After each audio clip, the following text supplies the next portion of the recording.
What if I told you that by knowing the right metrics to measure when running ads, you'll be able to have a way more successful campaign? In this video, we're going to talk about the top metrics to always measure anytime you're running any Facebook ads campaign. Let's get right into it. Before we get into the metrics that you should be focusing on, let me show you how to actually find them in your ads manager.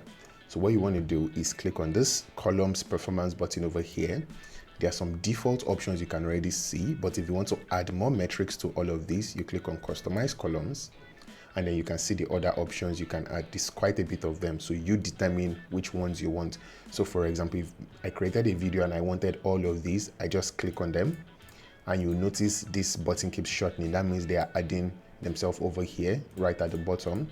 Once you are done, you can click on save as presets, type in the name, and it would save so that you can easily access it instead of coming here every time. So how do you find your presets? You click on columns and then you find them over here. These are the ones that I have created for myself. Now, one important thing to note is that most of the metrics I'm going to show you, they would only show up on your dashboard if you have the Facebook pixel set up correctly on your website and you are tracking those events. For example, I am seeing all of these because that's this per purchase, specifically because I have my pixel set up. So now that I've shown you that, let me walk you through the important Facebook ads metrics you need to be focusing on if you are running ads. So the first is your ROAS, ROAS. Your ROAS is calculated as your revenue divided by your ad spend. So that means, for example, if you have a ROAS of 3, it means that you spent $1 to get $3. Let's quickly locate the ROAS so that we can see the value here. I'm going to click on this button, click on customize columns and ROAS. I would select this. It will appear here. I don't need these two, I only need just it itself, and I'll click on apply. And there you have it. So for example, seeing my ROAS makes me immediately know that this campaign, this specific campaign, is not profitable, because now I'm seeing that I spent 18,000 and I made 2 purchases. Now I know the price of the product, that's why I know. And I'm actually going to bring out something that is going to help you realize why. And that brings us to the second metric, which is your purchase conversion value. Your purchase conversion value is basically how much you have made so far. So let's quickly bring that up.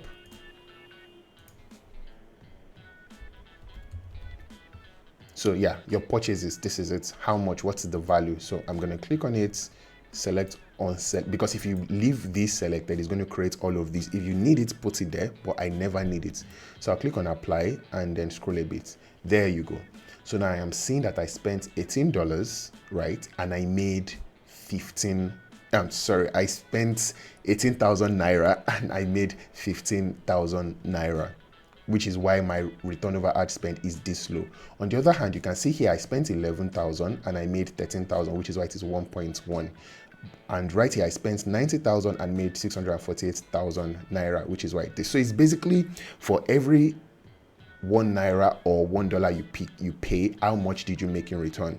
So this is telling me that for this campaign, I spent 1 naira and I made 7 naira. Okay, so it is super important, because now I'm able to say off the top of my head, oh, this campaign is doing terribly.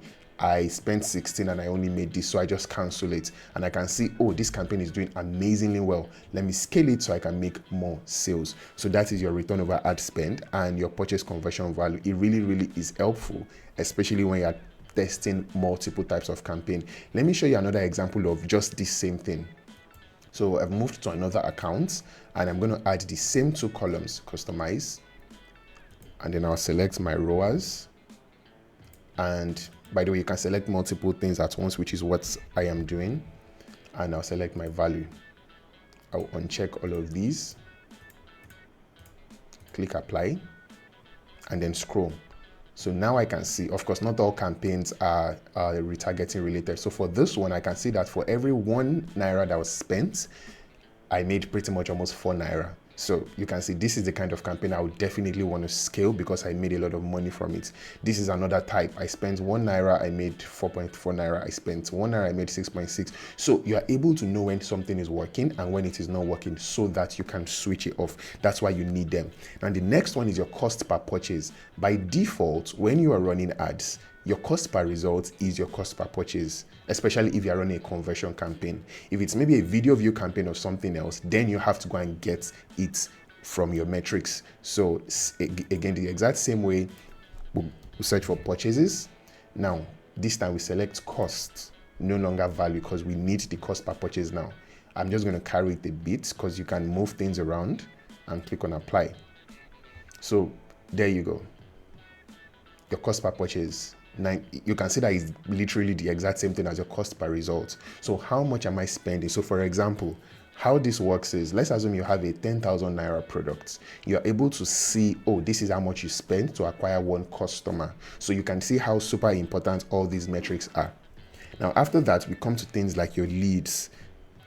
What's your cost per lead? How many leads did you generate? Let me switch to an account that actually did quite a bit of lead generation. So customize column, I'll click on leads. I'm going to select all the ones I need. I need the cost per lead and I need the total amount of leads. So let's remove these and click on apply. So now I can see that, yeah, there you go. I can see that my cost per lead for this specific campaign was over 6,000. Here it was over 3,000. Here it was over 16,000. The reason for this is because these campaigns are actually not lead generation campaigns. As you can see, they are sales conversion campaigns. But if those people had become leads at any point in time, they are going to still show up here. So let me show you actual lead generation campaigns. This is a lead generation campaign right here with this figure.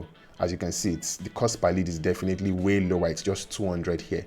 If I scroll down a bit, you see actual lead generation campaigns. So how much am I spending to acquire a lead, and how many leads am I getting in return? This really helps you when you're running campaigns, so you can have like some sort of benchmark. Now, I know that I average 150 naira. So anytime something is reaching maybe 200 and above, I'm like, oh, I need to scale down. You can see that this is working out this worked out so well. It's 113 and I got over 1,000 leads. This one is 125, over 1,000 leads also. So you notice I always try to scale up when I see that, oh, this is working, let me scale up my ad spend. If something is not working, I would throttle the ad spend so I don't waste money on it. Again, this is why these metrics are super important. Now, after all of this, we now come to the general metrics like your cost per, your click-through rate, your ad frequency, your CPC. Now let's quickly go through all of that.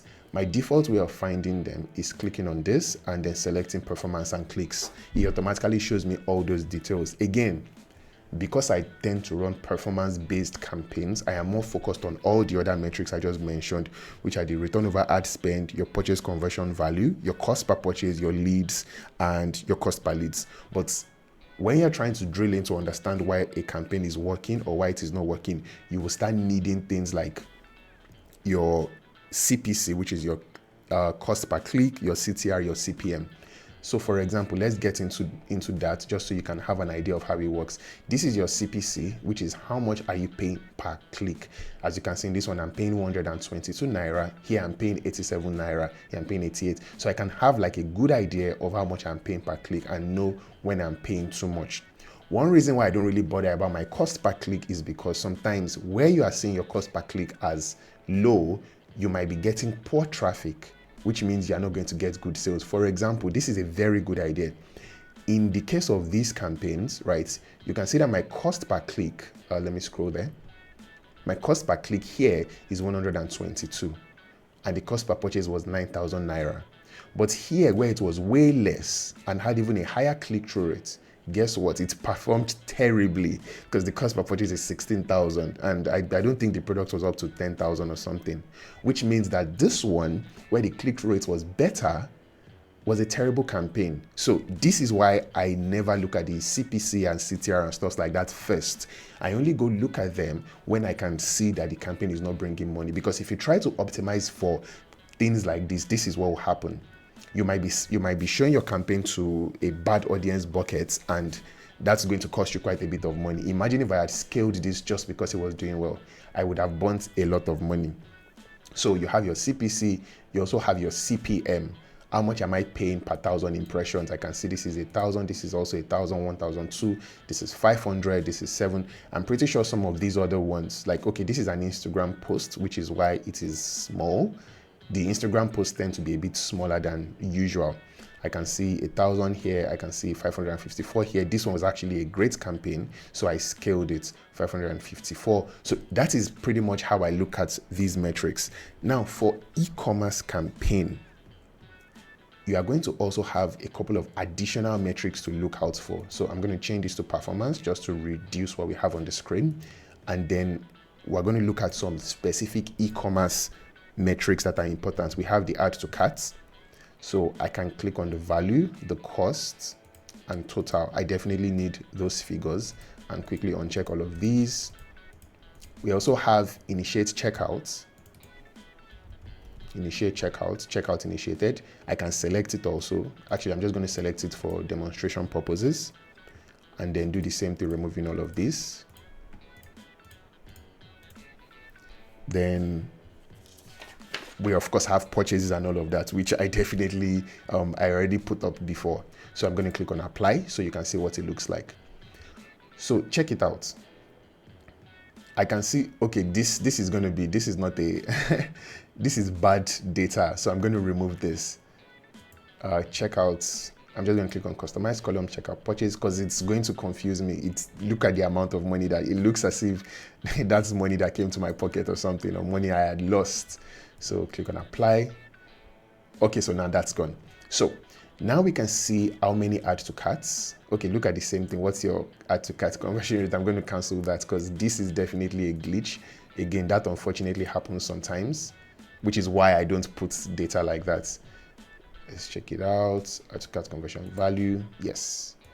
So I actually don't use that either. Great. So here we are.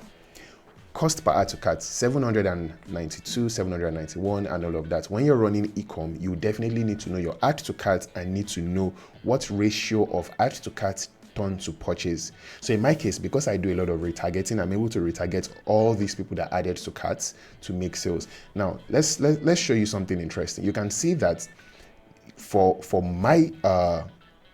the kind of system I built, the add to cart and the initiate checkout, they kind of tend to, depending on the process the person uses, they tend to be very similar, because a single click of a button can take you and trigger the event add to cart and initiate checkout. So the numbers tend to be a bit similar in my case. If it is e-commerce, the buying cycle means you first add to cart before you decide to initiate checkout. So having both of them and then also having your purchases helps, because now you can retarget people that added to cart within a specific period to try to get them to buy your product. So there are of course other things you can track. Some of the things I mentioned before for e-commerce, your CTR, which is your click-through rate, your CPC, which is your cost per click, and all those ones, you can definitely track it. Now, if you don't have a Facebook pixel set up, unfortunately, you can't track most of the things I've talked about here. But you can track things like, let's go back to what I had already shown you guys, which is performance and click. You can track things like how much you spend, the frequency. Frequency is how often are people seeing your ads. Now you notice that the frequency is not showing up on the ads on the campaign level. But if you click on ad sets, you are going to see the frequency. I'm going to cancel this. So now I can see the frequency of different ads. You can see that this one is showing 11. 11 means the same set of people have seen the ads 11 times. Now, by default, some might be like, oh, that's a lot, it's a lot of frequency and all of that.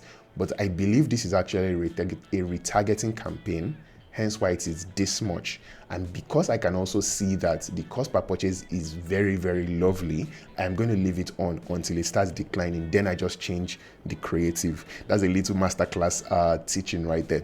So you use the frequency to know if you've shown your ads for too long, and you can start refreshing your creative so you don't burn out your audience. Then, as I said earlier, you have your cost per 1,000 impression, you have your link clicks, you have your CPC, you have your CTR.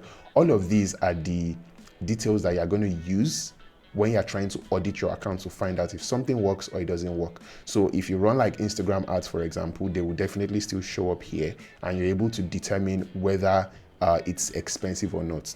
Let me give you guys an actual example. I'm going to look for just Instagram